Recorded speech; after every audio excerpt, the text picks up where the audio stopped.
Welcome to Citizens Reunited to Overcome Cancer, a show to make your survivorship an easier journey by providing information and advocating for you. A show to help practitioners and their level of performance. This is the CROC Podcast. Here is your host, Dr. E. And alongside him to share some hope and inspiration from the Have Faith, Let It Begin podcast, co-host Angel Santana. Hello, everybody, and welcome back to the CROC Podcast, Citizens Reunited to Overcome Cancer. This is a place where survivors can feel safe, where you could feel loved, where you could feel nourished, and most importantly, you can feel that you can be yourself. No judgment here. Welcome, welcome, welcome. My name is Dr. Tommy Anelli, and I'm the captain of this spirit ship. And joining me, as always, my first mate, Gilligan, to my skipper, Angel Santana. Angel, it's been a minute. It has been a minute, but you know what? Time flies when you're having a good time. And I know because you just told me offline that something is coming, and I am excited to share that with you.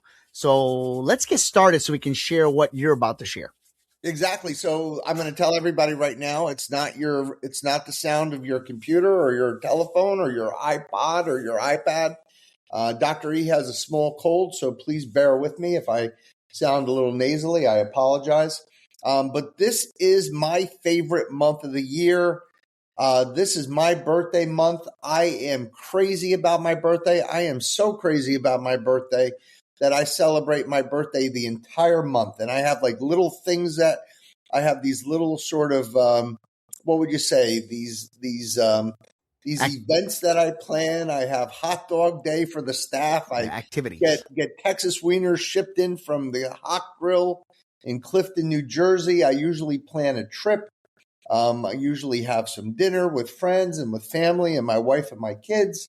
And it's just a darn great month. And then, of course, being human and being flawed as we all are, we think that because we think something a certain way, that means everyone on earth has the same feelings, that they think that their birthday is the greatest thing that ever was. And of course, that's absolutely not true.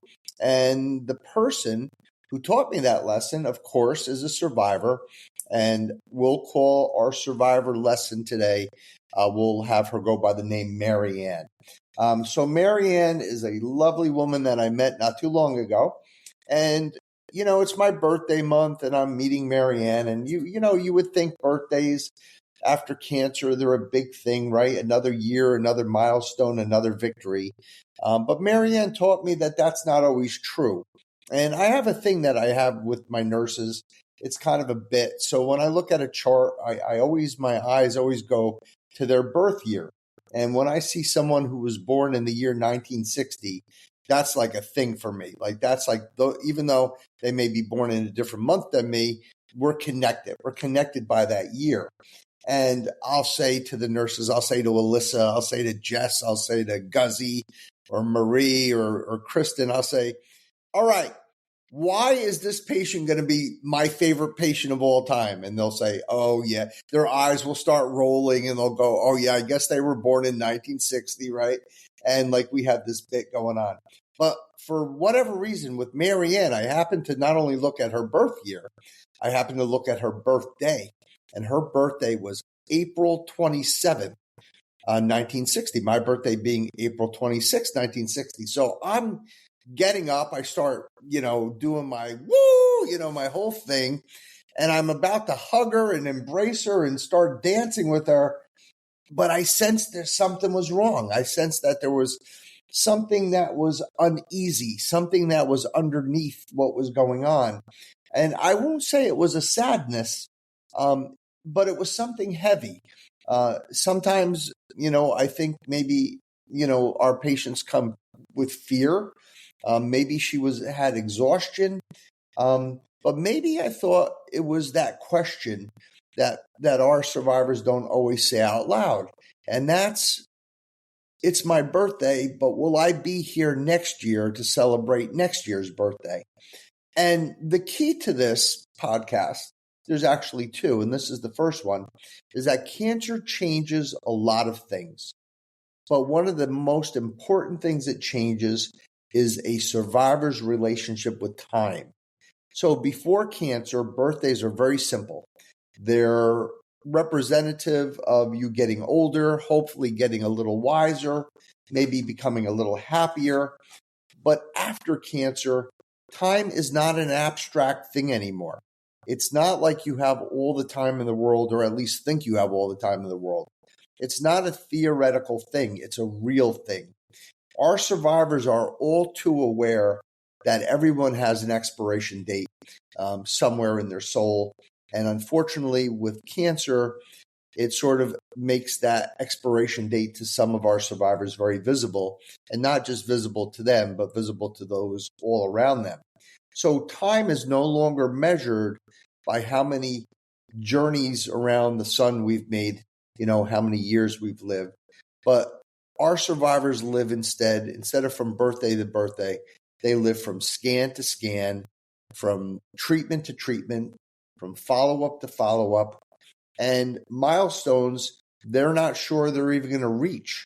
And suddenly, a birthday isn't that joyful thing that I projected. It's something much different. It's not a celebration. It becomes a checkpoint.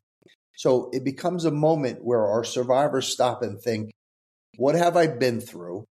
Where am I now? And what's coming next? And sometimes that's not something you feel like celebrating. So just a quick caveat. So Angel and I have done many podcasts about life events that survivors, how they feel differently than we do, perhaps as non-survivors. We've done holiday episodes. We've done views on vacations. We've done fun events and how survivors look at events differently than the non-survivor. And they experience this different, this individual view of things, the way they're experiencing this is different than before they were diagnosed. And the reason why I wanted to specifically carve out a podcast, a few minutes on birthdays, is that it is truly the one day of the year that's unique and individualistic. And it's an opportunity for us to examine and celebrate our lives. And our survivors may not feel the same way about that anymore.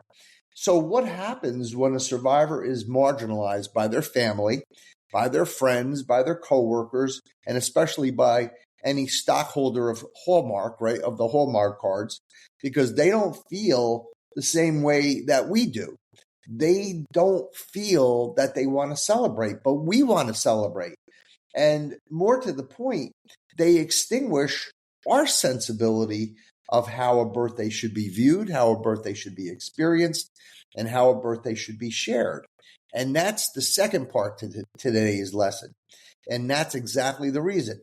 Because for Mary Ann, her birthday on April 27th was not about cake and candles. It was not about balloons. It wasn't about parties or dinners or presents. It was about not presents. It was about presence, about survival, about something much deeper than celebration. It's about being here. And that's why I've come to believe, and this is important, that we should never tell a cancer survivor, you should celebrate your birthday. Because sometimes that feels like we're giving them pressure. We're putting them under pressure. And don't you think that our survivors have enough pressure in their life, that the last thing they need is more pressure from their loved ones? So instead, how about if we reframe this and we say, instead of you should celebrate your birthday, why don't we say something like, it makes sense, Mary Ann, if your birthday feels different now than it did. Or, Mary Ann, it's okay if celebrating feels hard. And we also have to say or feel or experience that our survivors deserve to find their own way to celebrate and honor that day in a way that feels right to them. Because a birthday after cancer is not the same as before. And maybe it's not supposed to. Maybe it's not about going back to the old normal. Maybe it's about creating a new kind of normal, a new kind of meaning. So what does that look like? How does a survivor reclaim their birthday? Well, for one, it doesn't have to be a party. It doesn't have to be what everyone else wants. Don't do it because everyone wants you to. You do what's right for you. It could be something as simple as taking a walk in nature, or going to dinner with one person that you love, or writing down something, journaling something that you're grateful for, or just taking a minute to take a deep breath and just celebrate yourself and your soul. And maybe you just allow yourself to say, this day matters, and that's enough. That's more than enough. So as my birthday comes up, I've been thinking about all of you, all of my patients, all of our survivors out in the podcast land, and I want to say this to you. A birthday after cancer is not just a celebration of age, and it's not about a number. It's about something much more important. It's about being here. It's about getting through something you never thought you could, and it's about carrying scars and still moving forward. And as I said before, it's about presence. It's not about presence, it's about presence. And if celebrating feels hard, that's okay. But I hope in whatever way feels right to you, you find a moment to acknowledge it, to honor it, to recognize you're still here. And that matters. And that matters more than anything. Angel, can you put our beautiful spiritual take on this podcast? That was beautifully put, Dr. E. We're friends outside of this, and I got to tell you, that's it's very powerful. I wasn't. It took me a second to get my thoughts together on that last thought, so I'm glad you shared that with us today. I would say this: people always ask, how does a cancer survivor celebrate their birthday? Just like you started, right? And truthfully, it's not about, like you said, the presence anymore. It's about presence. And that stuck with me, because presence with the people you love, presence in the moment or moments that you once feared you might never have again, presence in another sunrise, another laughter, another memory. Because when you fought for tomorrow, every birthday becomes more than celebration. It becomes a reminder that life is precious, that time matters. And that's simply being, the fact that we're simply being here right now is the gift all by itself. So from all of us here, especially from you and myself, to every survivor, every thriver celebrating another year of life, happy birthday. And thank you for showing the world what true strength looks like. Angel, thank you for your thoughts as always.